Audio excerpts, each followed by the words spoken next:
Picture the most sinful city that ever stood, the way you were taught to. Towers raised against God, temples where worship meant the flesh. Now picture the oldest voice that taught you. He isn't a Babylonian. He's a prisoner, chained, marched 1,000 miles from a city Babylon has just burned to the ground, sitting down beside a foreign river to write a curse on the empire that took everything from him. That curse worked. 2,500 years later, you still repeat it every time you picture the queen draped in purple, the mother of every sin on earth. This is the story of how the losers of a war sentenced the winners and turned the most advanced city on earth into another word for sin. And the strange part? We never checked who told us so. Start with the charge sheet at full strength, the way we inherited it, because it is a damning one. Babylon, the city whose very name became a synonym for excess. In the book of Genesis, its people raise a tower to reach heaven itself, and a furious God shatters their single language into 1,000, scattering them across the earth. The Tower of Babel, arrogance punished from the sky.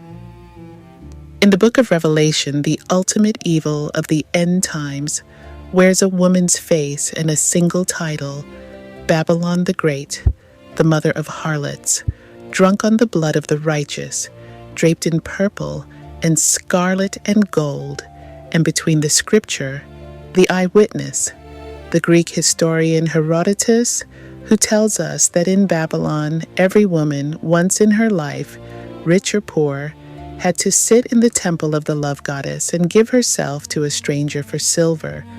A whole city, he says, where holiness and the body were the same transaction. Put it together and the picture is total. A city of towering pride, sacred sex, and gold-draped corruption. A place so synonymous with sin that 25 centuries later we still call any den of excess a Babylon. Reggae sings it, Rastafari preaches it, Hollywood sells it. It is an overwhelming case. There's only one problem with it. Look at who filed every charge, and look at when. Take the most lurid charge first. The temple of sacred sex. Almost everything we believe about it comes down to that one line from Herodotus. And Herodotus was a Greek tourist writing about an enemy empire he likely never saw the inside of, for an audience that already believed the East was a place of soft, dangerous luxury. So historians did the obvious thing. They went looking for the evidence, the clay tablets, the temple records. And Babylon kept staggering records on everything from beer rations to land sales. If thousands of women were passing through the temple of Ishtar, somewhere in all that accounting, there would be a trace. There is none, no ritual, no register, nothing. In 2008, the scholar Stephanie Budden went through the entire foundation of the story, every text, in every ancient language, and showed that the words we had been translating as temple prostitute never meant that at all. They named priestesses, administrators, women who owned property and ran businesses in the goddess's name. The most repeated fact about Babylon turns out to rest on a mistranslation, repeated for 2,000 years because it confirmed what everyone already wanted to think. Most scholars now believe Herodotus exaggerated or simply invented it. The temple orgy, the very heart of Sin City, has no floor under it at all. But a single Greek with a good story can't sentence a civilization by himself. For that, you need someone with a reason. And Babylon had made enemies who would never forget. Which flips the whole question on its head. Stop asking whether Babylon was sinful. Ask instead, who needed it to be? Who was holding the pen when the verdict was written? And what had Babylon done to them? Because a reputation is not a fact. It is a thing people make. And the people who made this one are not hard to find. Two voices, above all, gave us the Babylon in our heads. One was the Greek, who feared the East. The other had a far older, far deeper wound. The other had been there, had been conquered, had been marched away in chains and made to live inside the very city it would spend the next 1,000 years cursing. To understand why Babylon became the capital of sin, you have to go to the year its enemies could never forgive. 586 years before Christ. For years, the kingdom of Judah had gambled on rebellion, betting that Egypt would save it from the empire to the east. Egypt did not come.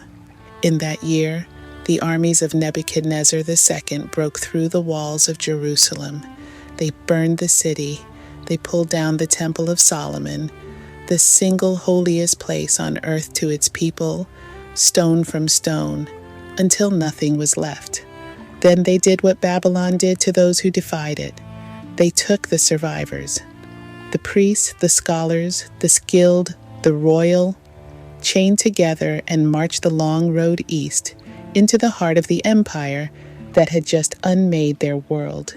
History remembers it as the Babylonian exile, and it produced a line people have now sung for 25 centuries.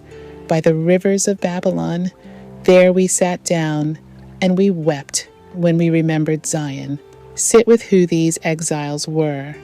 They were the keepers of a book, the people who would, in this generation, and the ones just after, give that book much of the shape the world still reads today. And at the moment, they were writing, grieving, setting down their account of good and evil and empire and pride. They were doing it as prisoners inside Babylon, looking up every day at the tower and the walls and the wealth of the people who had burned their God's own house. Of course, Babylon became the villain of that book. How could it be anything else?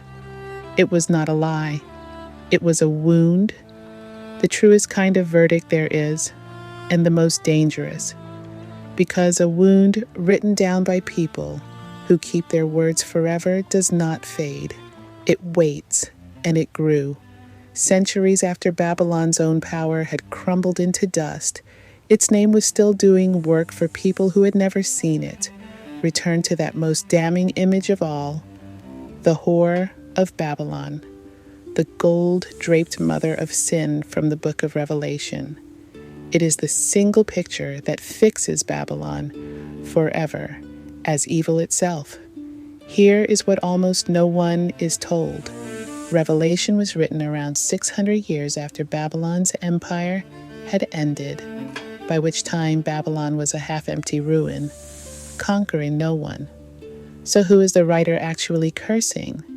He tells us, if you read closely, the woman, he says, sits on 7 mountains, 7 hills.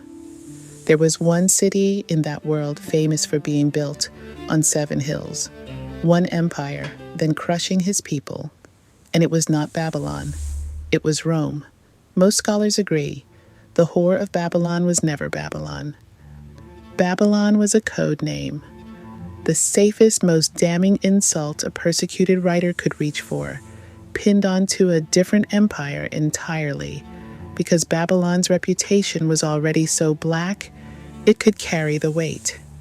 So now we are holding 2 things that do not fit. A city remembered for orgies that left no trace, and the most famous sin in its name, that was always meant for someone else, which leaves the question the whole legend rests on still standing unanswered. If the sins weren't there, what was? Strip the curse away, and look at what was standing underneath it the whole time. This was the city of the first written law most of the world ever heard of. Centuries before the exiles arrived, a Babylonian king named Hammurabi had his laws carved into a black stone pillar and set up in public where any man could read them. Among them the radical idea, written in stone, that the purpose of the law was so that the strong should not oppress the weak. with protections for the widow and the orphan. It was not the first code ever written, and its justice was harsh and unequal by our standards.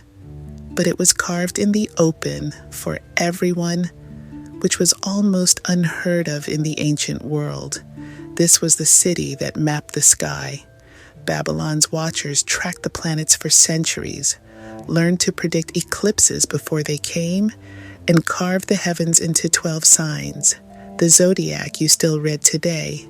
The system of counting they ran on, reckoning in 60s, is the reason there are 60 seconds in your minute, 60 minutes in your hour, 360 degrees in a circle. Every time you check the time, you are using Babylon's arithmetic. This was the city of the Ishtar Gate, walls of deep blue glaze and golden lions so beautiful that they were dug up, shipped north, and rebuilt wall by wall inside a Berlin museum, where they still stop visitors cold, and the tower most scholars see behind the Tower of Babel, a real ziggurat, 90 meters high, raised to the god Marduk.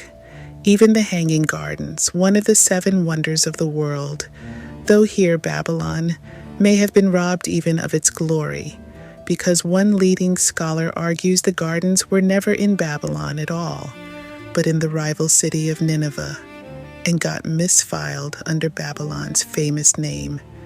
So here is the reversal. We are told that history is written by the winners. Babylon was a winner. It crushed Jerusalem, it ruled the known world, and yet its story was written, start to finish, by the people it defeated and the rivals who feared it. They didn't record Babylon, they sentenced it, and the sentence outlived the city, the empire, the language, and the gods by 2,500 years. We are still serving it. When a reggae song calls a corrupt government Babylon, when a film needs a shorthand for a city drowning in its own excess, when we reach without thinking for that one word to mean every kind of ruin, we are repeating word for word the verdict of grieving exiles and frightened Greeks, 25 centuries dead. That is the quiet, unsettling thing this story leaves you with. Not that Babylon was innocent. No empire that deports a nation is innocent. But that a reputation, once written down by the right wounded hand, can outlive every single fact that was supposed to support it. The winners didn't get to tell this one, and the losers told it so well that we never thought to ask. So strip it all away, the tower, the harlot, the orgies that were never there, and look at what Babylon actually pressed into our hands. Written law, you could read in the square. The map of the night sky, and the hour itself, 60 minutes long, ticking on the wall behind you right now. Babylon didn't give us sin. It gave us the hour.